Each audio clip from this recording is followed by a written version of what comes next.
Hello everyone and welcome back to my channel. If you're new to my channel, my name is Sophie and I would love it if you click that big red subscribe button down below and turn on that notification bell as well so that you never miss a video. Now, in this video, I'm going to be talking about how I learn Italian as a beginner and sharing the resources that I use to do so, so that hopefully I can help some of you out. Now, if you're wondering why you should listen to me, because obviously I'm a beginner in Italian, I do have experience learning other languages as well, and I think there is a general, a structure to say that you can use to learn a language. Like, a lot of the techniques that you use to learn a language can be applied to so many other languages. You just have to refine the specific resources for that language, if that makes sense. And I have a degree in German, Spanish and French, an undergraduate degree. So I have, studied all of those languages to quite an advanced level. So I feel like I have experience learning languages, but this is the first time learning a language by myself as a complete beginner. However, I feel like I can take away what I've learned from having lessons to learn a language as well, because even when I was having lessons, like, so much of the work I was doing was actually my own work at home. Like, I wouldn't have got the grade that I got in my modern languages degree if I didn't put the work in at home, and they were constantly telling us to basically do extra work at home and watch stuff in the language, read stuff in the language, etc. So yeah, without further ado, let's get on with the video. Oh, and also just to quickly mention, I will be sharing a few links down below in the description box of resources that I am recommending. Those links will all be Amazon affiliates, so yeah, just so that you're aware. But if you do click on the link and you decide to purchase it, it does help me out. However, obviously only purchase it if you think you will benefit from it. And also please ignore the massive giant spot that decided to pop up on my head this weekend. So firstly, let's talk about reading. I think reading is honestly so important when it comes to learning any foreign language, because it's such a great way to get exposed to new vocabulary and also just to improve your comprehension. So I really recommend reading. It can also be quite fun as well if you're reading something that you enjoy, so then it doesn't feel so much like a task. So you're more likely to finish reading said book or chapter, whatever article, whatever you're reading. But I think as a beginner it can be hard to find resources to read, just because if you go straight into reading something that's written for a native speaker, it's going to be too difficult unless you're picking up a child's picture book, which will also be quite short, and I don't know how easy it is to get a hold of those books from another country. I don't know, maybe you can find them on Amazon, who knows, but that's not what I'm using. I'm not boring myself using children's books.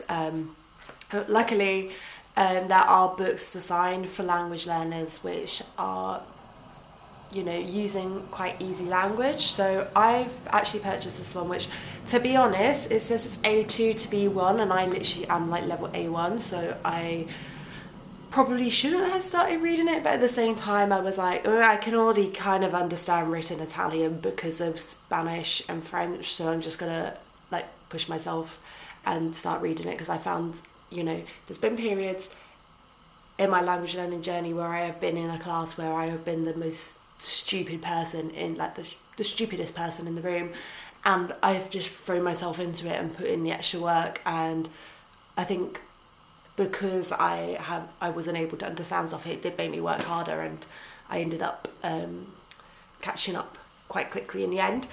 And to be fair, I didn't find this too difficult as a complete beginner because of having Spanish and French already. I think the only thing is it uses the past tense, and I'm not confident using the past tense. I'm only confident using the present tense. I think I did briefly teach myself the past tense when I originally was like, I'm going to learn Italian, and then I had this massive break, so now I just don't remember it. So I think that's kind of told me, right, that's my next grammatical point to study, maybe, is the past tense. But yeah, this is quite easy to read, and they give you instructions on how to best use the book as well to learn, and there's vocabulary that's highlighted, and there's a separate like vocabulary page.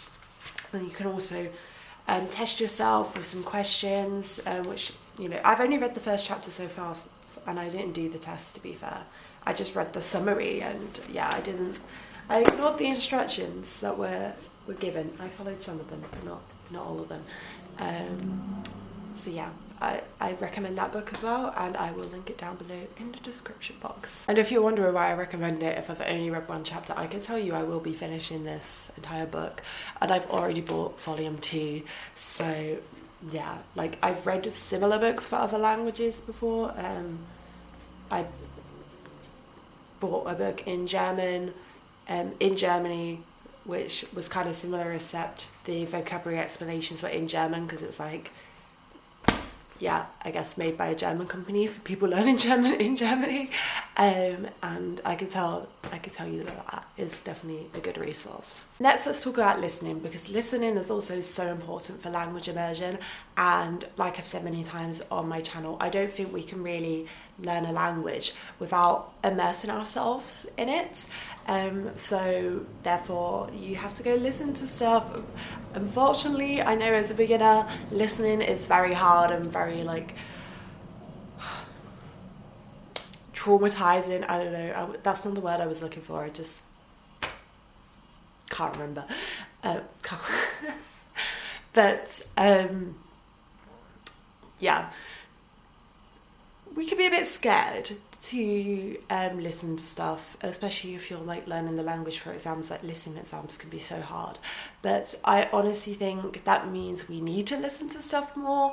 As a beginner, of course, it can be hard finding stuff to listen to, which is why I suggest starting with shows and movies that you've already watched in your mother tongue, rather than going straight, well, obviously not listen to them in your mother tongue, once you've already watched in your mother tongue and then listening to them in Italian, rather than going straight into stuff that's designed for Italians, unless, again, it's a children's show that's designed for Italians, similar with like books.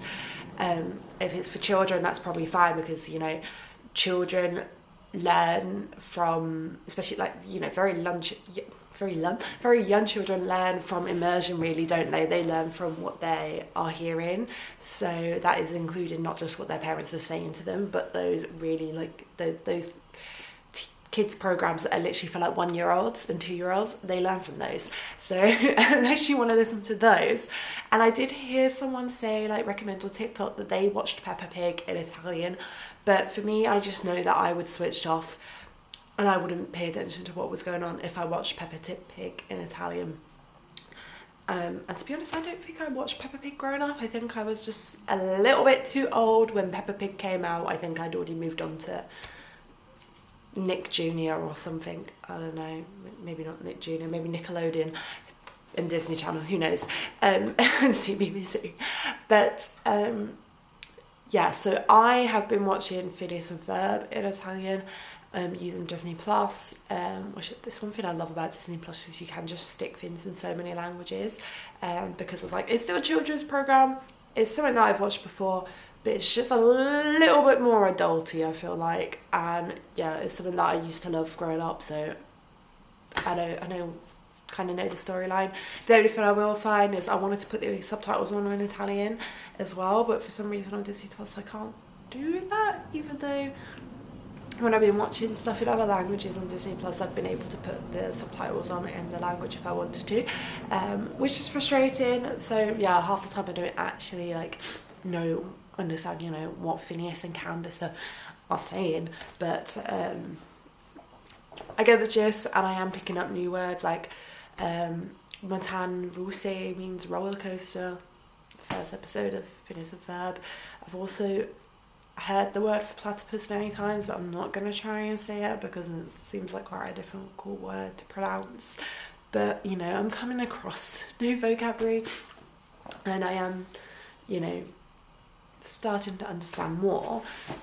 But I will say, like, maybe the best thing I've been using as a beginner for listening is songs instead, because they're so short as well. So I could easily like listen to a song in like 5 minutes, and afterwards I can go find the lyrics and I can listen to it again whilst, you know, having the lyrics open on my screen like a transcript. Really make sure I see how each word is pronounced.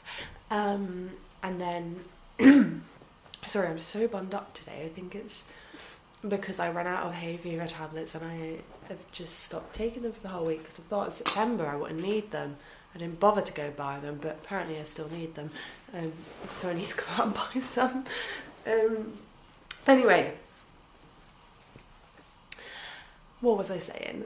So I use lyrics training as well for songs, for proper listening comprehension, because, and I've been using this for ages, for every language I've learned since about the age of 16. So I highly recommend this program.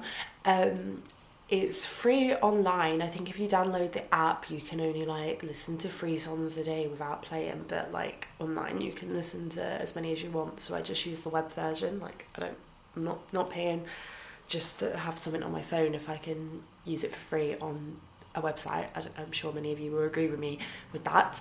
On that, like, we've only got so much money.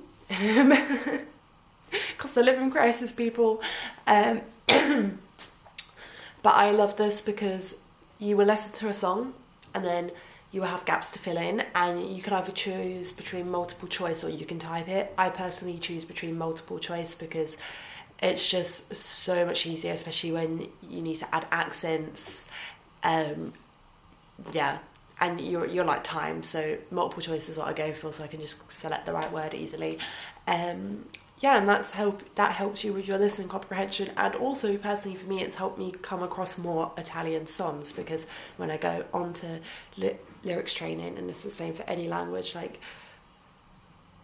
I might not know songs in that language, especially if I first, like with Italian, I'm a beginner, I know a few songs in Italian, I don't know that many. But like I can see the most popular songs that week that people have been listening to, and I can click on those and go, oh well, that's popular, maybe for good reason, and maybe I won't like it, maybe I will, but then if I do like it, it'll get added to my Spotify playlist and I'll be hearing it on repeat, and then I'll remember those words. And yeah, that's something I also should mention about songs, is that if we like a song, and I've said this before on my channel, we do listen to it on repeat. So if we have gone through the lyrics of that song, highlighted all the words that we don't know, found the definitions in dictionaries and written those in our vocabulary book, and then we listen to the song and repeat and repeat and repeat, do we really need flashcards for those songs? For those words? Aren't they going to be engraved in our brains now because we've listened to the song so many times and we've been singing along? You will learn those words. And another thing I've been using to learn Italian is podcasts. Well, I've been using one podcast in particular. I haven't tried out any others yet. So yeah, if you have some that you recommend, do leave them down below in the comments section for other people to learn as well, and maybe I will test them out as well. But I've been using the podcast Coffee Break Italian. Now, I have used this podcast in other languages before, which is why I went straight to it, because obviously I have a good experience using it. So like they have Coffee Break French, for example, and Coffee Break German. I'm not entirely sure of how many languages exactly they offer this podcast in, but naturally when I started learning Italian, I searched Coffee Break Italian to see if it comes up. It came up and it did. So this podcast is designed for people learning languages. So there's a Scottish guy, and then there'll be someone who is a native speaker of said language, and really they have like different episodes based for different levels. And I remember like for French once watching like a travel episode, like, and it was like during COVID, listening to, and I was like, damn it, I wish I could go travelling to all these places, but I was making my little notes of when I go to France, I'm gonna go here, like, yeah. So it can be quite fun as well, these podcasts, but they are designed for, you know, learners. I've been literally starting with like the first episodes of the Italian one, because that is literally for beginners, and they have another girl who is learning Italian from beginner, so like they'll ask her something to like they'll ask her a question, but also give the audience time to think about it as well before she gives her answer. And then obviously, like, sometimes they have to correct her and stuff. So yeah, it's a good way to learn. I think, like, I'm very early on in this podcast, so I'm learning things like family and I had to say I have 2 brothers, which I don't, I have 1, but yeah, things like that. But they do have more advanced, like, I'm assuming they have more advanced for Italian, because I know they have more advanced for German, because I've listened to the advanced one for German. So, like, this is something that I'm hoping I'll be able to use throughout my Italian learning journey. And now, because I've spoken about vocabulary a lot when I've spoken about listening and reading, I feel like really I need to speak about how I'm remembering vocabulary. And literally, I just purchased myself a notebook, and when I'm coming across new words, I'm just writing them down in there. So for example, the other day I wrote, I've got this page for the first chapter of short stories in Italian for beginners, and with these words as well, I still need to do it. I will be uploading them onto Memrise and using Memrise like flashcards to learn them. Unpopular opinion, I hate Anki. I have tried Anki, and I feel like I've recommended it on my channel before, maybe because I was using it at the time, because everyone in the polyglot community on YouTube made me feel like I needed to use Anki, but I realise I hate it. Even if it is meant to be the best way, I don't know.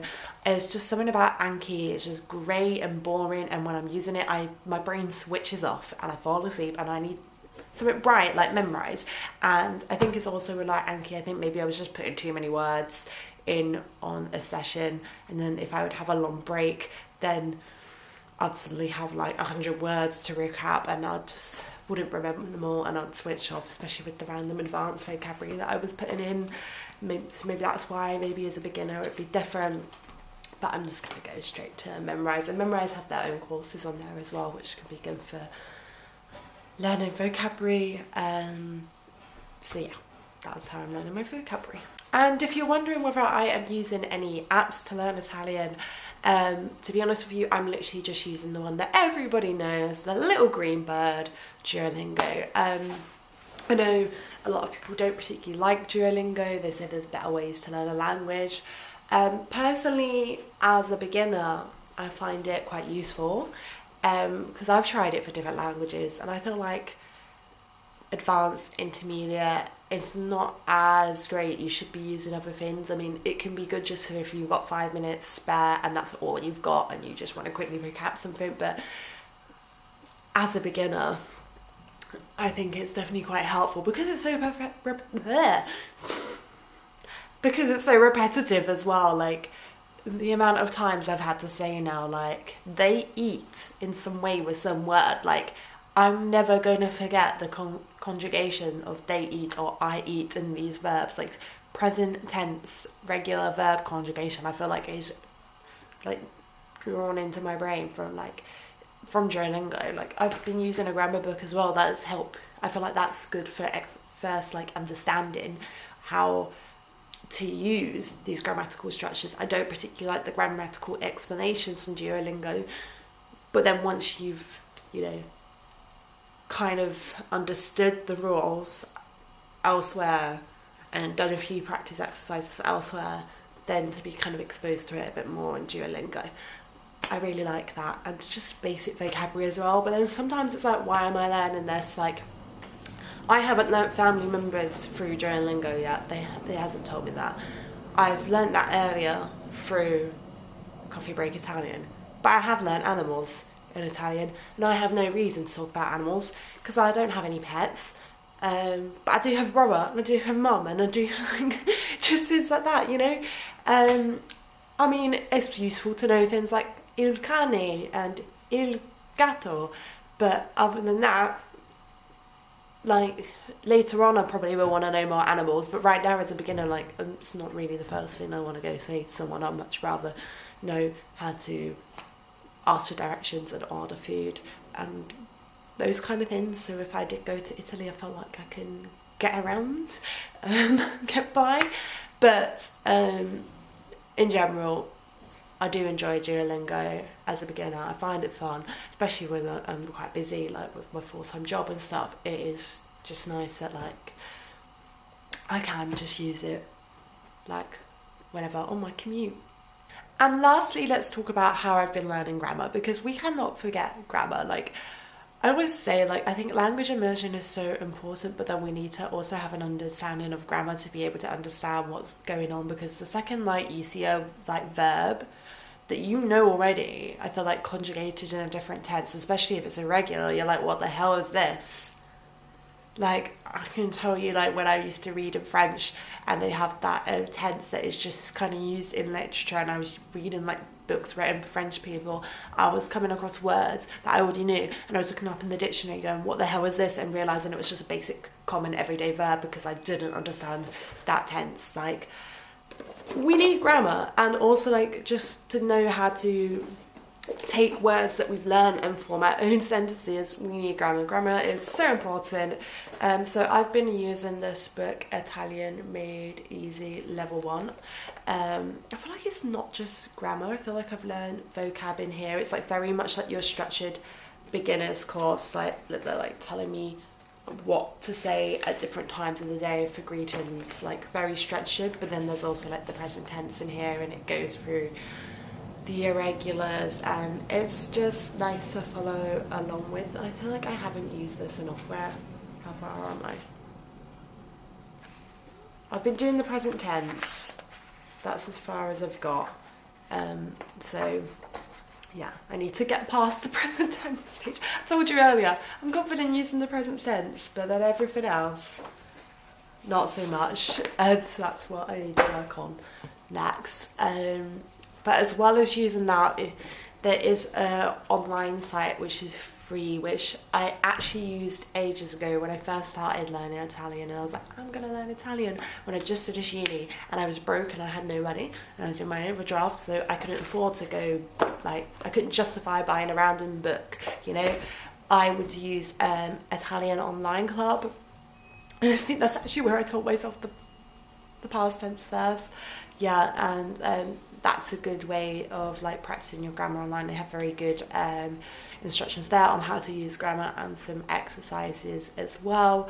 I think, I don't know, do I prefer this book or not? I think I like the idea of having a book, because it means that I don't have to go onto the internet and I can't get distracted by other things, because I could definitely like on like Google Chrome on Italian Online Club, you know, like when Google Chrome will like pop up with a notification like someone's messaged you on Instagram, and you're like, oh, who's messaged me on Instagram? Yeah, whereas this, like I don't need, like I can put my phone across the other side of the room, I don't have to look at it, I can switch the Wi-Fi off, and I can do Italian for how long. Like I say, right, I'm gonna finish the present tense exercises, or I'm gonna finish everything on colours, and I can just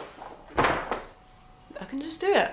But yeah, so it's not just grammar, it's also like vocabulary. It's kind of like your standard beginner's course that you probably learn at school or whatever.